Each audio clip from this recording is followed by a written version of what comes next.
O chefe de um dos ministérios mais importantes do nosso país confessou em um discurso um crime praticado pelo governo Lula. No vídeo de hoje eu vou mostrar para você o que ele disse e quais crimes foram cometidos, mas antes preciso comentar sobre a decisão judicial mais absurda e patética dos últimos tempos. A justiça brasileira acabou de decretar o seu próprio fim e agora eu vou provar por A mais B a afirmação que eu estou fazendo.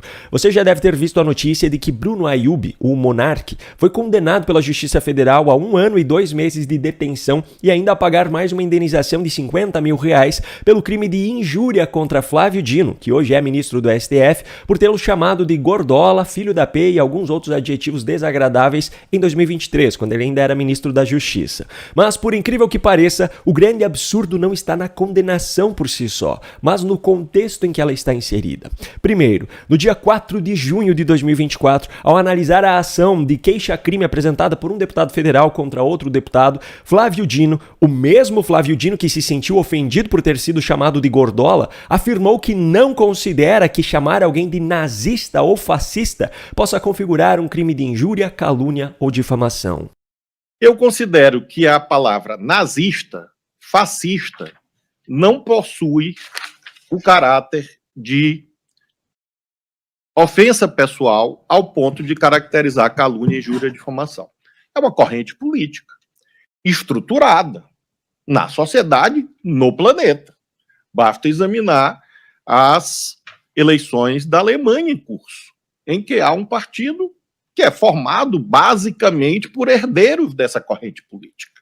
Obviamente, Flávio Dino, na maior cara de pau, diria que isso não é crime, pois antes de ser ministro do STF, enquanto político, ele frequentemente acusava os seus adversários desses termos. Agora eu não tenho medo, minha perna não treme, minha voz não treme, minha mão não treme, quando eu estou enfrentando fascista. Pode botar um fascista, 10, 20, 30, e é isso. E como se não bastasse atribuir aos outros aquilo que eles não são, ele ainda diz orgulhosamente que é comunista, ou seja, pertencente a uma corrente política que assassinou, segundo uma matéria da Folha de São Paulo de 1997, mais de 110 milhões de pessoas. Mas no Brasil, o comunismo, mesmo tendo sido um regime ditatorial mais letal do que todos os outros do século XX juntos, é permitido. Tanto que existe até mesmo um partido comunista no Brasil, do qual Flávio Dino fazia parte. Mas a hipocrisia não acaba por aí. Lula, que hoje é o presidente da República, durante toda a sua campanha em 2022 e também durante todo o seu atual mandato, chamou o ex-presidente de genocida e até hoje não recebeu nenhuma punição por isso. Um candidato a prefeito acusar outro candidato a prefeito de consumir substâncias ilícitas é crime. Chamar um político de gordola e filho da P é crime, mas um candidato a presidente atribuir ao outro a responsabilidade por centenas de milhares de mortes é normal. O mesmo Lula também acusou o ex-casal presidencial de ter feito com que móveis e itens importantes do Palácio da Alvorada desaparecessem. Meses mais tarde, todos esses itens foram encontrados e recentemente houve uma condenação pelas acusações feitas por Lula. Só que quem foi condenado foi a União e não Lula, e a pagar uma indenização de R$15 mil. Chamar um político de gordola é crime e a indenização é de R$50 mil. Mas para a acusação contra o ex-presidente de ter roubado móveis do Palácio Presidencial, a indenização é de R$15 mil.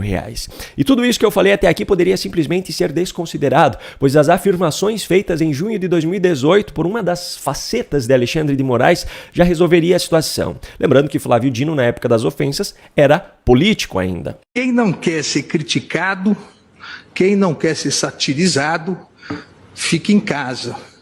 Não seja candidato. Não se ofereça ao público, não se ofereça para exercer cargos políticos. Essa é uma regra que existe desde que o mundo é mundo. Tudo que eu estou argumentando nesse vídeo não é para defender Monark, até porque eu não considero ele como uma pessoa que mereça esse tipo de atitude. Inclusive, há alguns anos, ele e o seu parceiro de podcast consumiam deliberadamente maconha durante as transmissões ao vivo do seu programa, na época em que o porte dessa substância e o consumo pessoal ainda eram criminalizados no Brasil e ninguém se implicou com isso. O meu objetivo com esse vídeo é, na verdade, provar que o termo justiça hoje no Brasil não passa de um substantivo para se referir às instituições que compõem um dos três poderes. Só que a imparcialidade, a isonomia, o equilíbrio e a moralidade que deveriam vir juntos com o conceito de justiça já deixaram de existir há um bom tempo.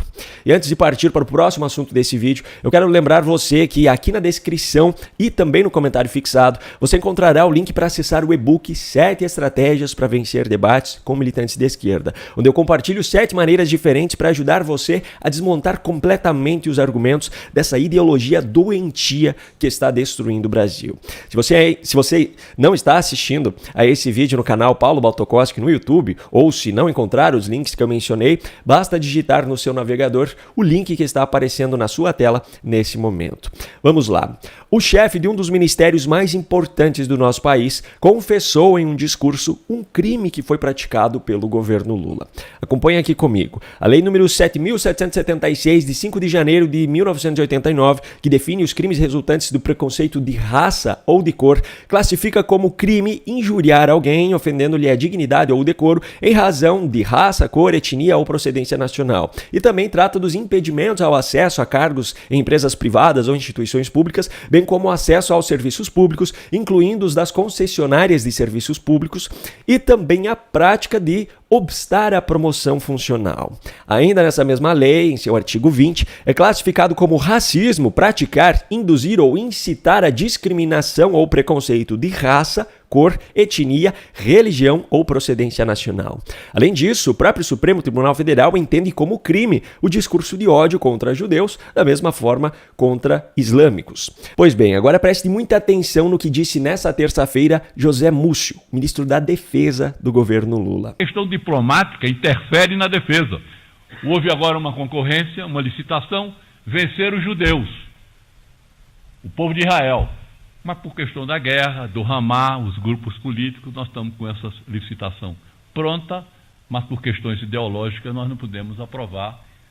O TCU não permitiu dar o segundo colocado e nós estamos aguardando que essa circunstância passe para que a gente possa se defender.